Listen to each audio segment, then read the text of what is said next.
गांव की बहू।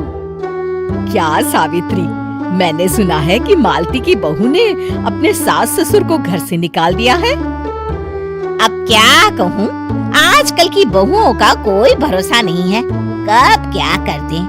मालती की बहू को देखकर कौन कह सकता था कि वो ऐसी निकलेगी। तू सही कहती है, आजकल की बहुओं को देख मुझे तो बड़ा डर लगता है। कहीं मेरी बहू भी ऐसी निकल गई तो। नहीं नहीं, मैं तो गांव की सीधी सादी लड़की से अपने बेटे की शादी करवाऊंगी। इस तरह एक दिन गायत्री अपने बेटे की शादी गांव में रहने वाली मीना नाम की लड़की से करवा देती है। ये लीजिए माँ जी, आपके लिए गर्मा गर्म नाश्ता और चाय। अरे वाह बहू, सच कह रही हूँ, जब से तू इस घर में आई है मुझे तो बड़ा आराम है। तेरे जैसी बहू तो किस्मत वालों को मिलती है। का माँ जी, अब इतनी भी तारीफ मत करिए ना। धीरे धीरे मीना गायत्री की चहेती बन जाती है और मीना भी गायत्री को कभी शिकायत का मौका नहीं देती थी। फिर एक दिन, ये ले बहू, आज मैं बाजार से तेरे लिए साड़ी लाई हूँ। साड़ी देखते ही मीना का मुंह लटक जाता है। का माँ जी, ये भी कोई साड़ी है? ना, मुझे तो बिल्कुल पसंद नहीं आई। अरे लाना ही था तो कोई अच्छी महंगी वाली साड़ी ले आती मेरे लिए। आप तो ये सस्ती साड़ी उठा लाई। मुझे नहीं ना चाहिए आपकी ये साड़ी, आप ही पहनिए इसे। अरे ये क्या बहू, तू तो आजकल कुछ ज्यादा ही नखरे दिखा रही है। मैं इतने प्यार से तेरे लिए साड़ी लेकर आई हूँ और तू है कि उल्टा मुझे ही दो बातें सुना रही है। अरे माँ जी, आप अपने लिए तो बड़ी डिजाइनदार और महंगी महंगी साड़ियाँ खरीदती हैं और मेरे लिए ये सस्ती साड़ी ले आई। आप समझती हैं कि मैं गांव से आई हूँ इसलिए मुझे कुछ नहीं पता। हाँ, अरे कुछ नहीं, तुझे शहर की हवा लग गई है बहू।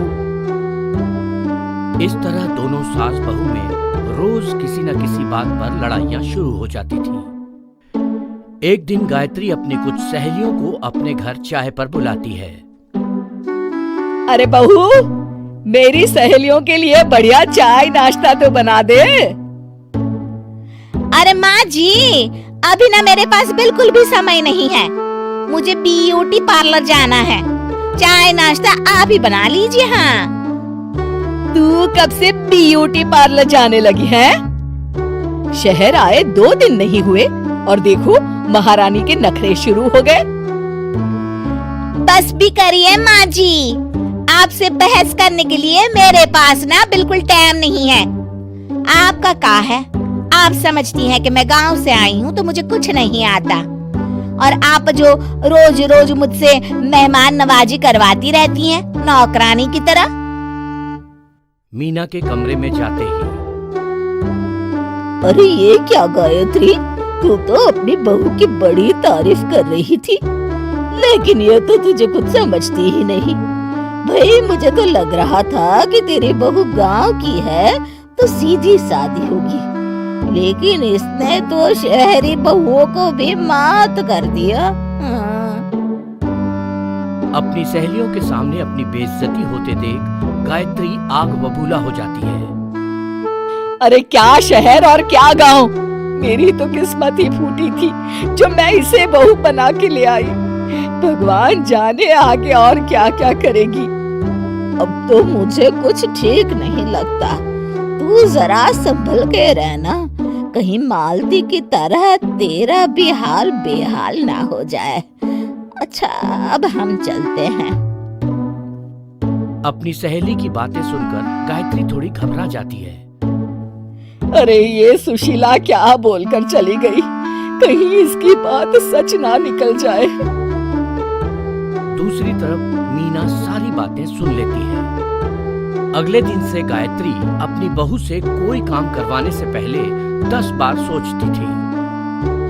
ज्यादातर काम वो खुद ही कर लेती थी। अचानक अपनी सास में आए इस बदलाव को देख मीना, लाइए ना माँ जी, मैं कर देती हूँ ना काम। एक बात पूछूं माँ जी? आजकल ना आप बड़ी चुप चुप सी रहती हैं और अब मुझसे झगड़ना तो दूर, मुझसे खुल के बात तक नहीं करती आप। कुछ नहीं बहू, ऐसे ही। मीना अपनी सास की मंशा भांप जाती है और मुस्कुराते हुए कहती है, अरे माँ जी, चिंता मत करिए, मैं आपको घर से नहीं ना निकालने वाली।